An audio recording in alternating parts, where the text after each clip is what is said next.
In this script, the strongest interpretation is the Sherry Jo Elliott case from Flint, Michigan. A 16-year-old student who disappeared in 1983 and was identified decades later through modern DNA work. I'll focus on that case because the prompt also contains details from a separate Oregon case that appear to be accidental carryover, not part of the Michigan story.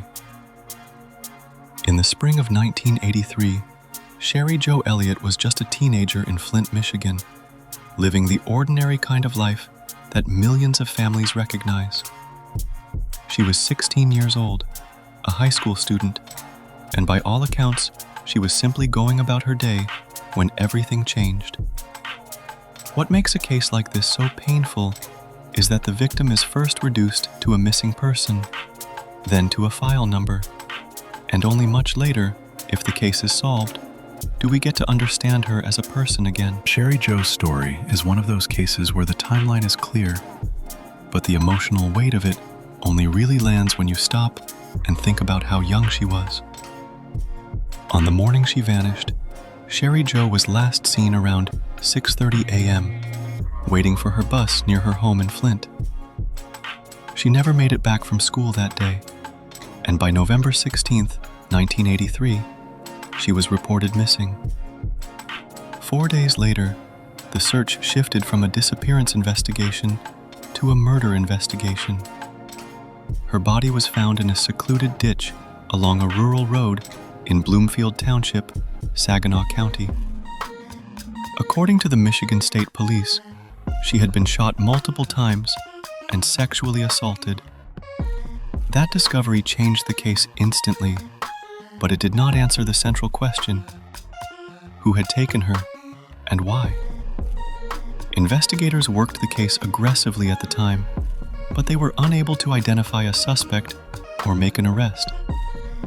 The evidence was there, but the technology needed to connect it to a person simply did not exist yet. As the years passed, the case went cold. According to reports, detectives reopened it more than once over the decades, but each time they hit the same wall: no name, no arrest, no conviction. The physical evidence remained, but for a long time it could not speak clearly enough to point to the killer. That changed in 2023, when the Michigan State Police 3rd District Cold Case Unit revived the investigation. This time, they were working with modern forensic methods that were not available in 1983, including forensic-grade genome sequencing. That process allowed investigators to build a DNA profile from old evidence and generate a lead where none had existed before. The MSP also worked with the Western Michigan University Cold Case Program, whose students assisted detectives as part of the review. That collaboration became an important part of the case's modern phase, because cold cases often move forward only when older evidence is re-examined with fresh technology and fresh eyes. The DNA work led investigators to a suspect, Ronnie Collins, a 75-year-old man from Grand Blanc, a suburb of Flint. According to Michigan State Police and multiple reports, Collins was identified through the forensic review as the person linked to the crime scene evidence recovered from Sherry Jo in 1983. But the case took another difficult turn before police could collect a voluntary DNA sample from him. Collins died by suicide in January 2026. Investigators then obtained DNA during his autopsy, and that DNA was analyzed against the evidence from Sherry Jo Elliott's case. The result was a conclusive match.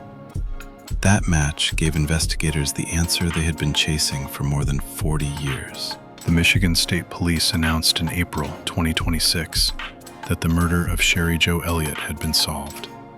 Still, the path to that answer was long and blocked by several obstacles. One major issue was the simple age of the case. Evidence from the early 1980s had to survive decades before it could be tested with the tools available today. Even when evidence exists, cold cases often stall because the science needed to interpret it has not yet caught up.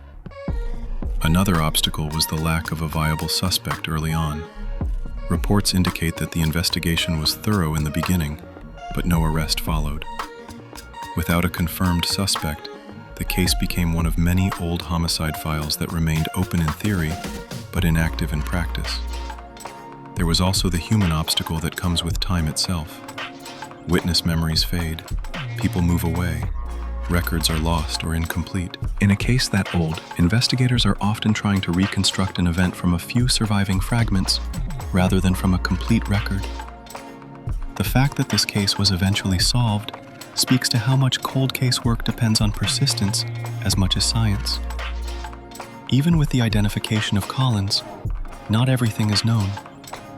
Reports say investigators believe Sherry Joe's killing was a random crime, and police have said they do not currently believe Collins is connected to other criminal cases. But beyond that, some details of motive and the full sequence of what happened that day remain unclear in the public record. What remains certain is the outcome of the investigation. Sherry Joe Elliott was found, the evidence was revisited, and forensic testing finally linked her case to a named suspect. The suspect died before charges could be filed, which means there will be no trial and no courtroom testimony to fill in every gap. For her family, the case closure came late, but it did come. And for investigators, this case is another example of how old evidence can still matter when technology changes. A file that sat unresolved for decades was not forgotten. It was waiting for the tools that could finally make sense of it. And that leaves the hardest question of all. When a case takes this long to solve, what do you think matters more to the family in the end? The legal outcome, or simply finally knowing the truth?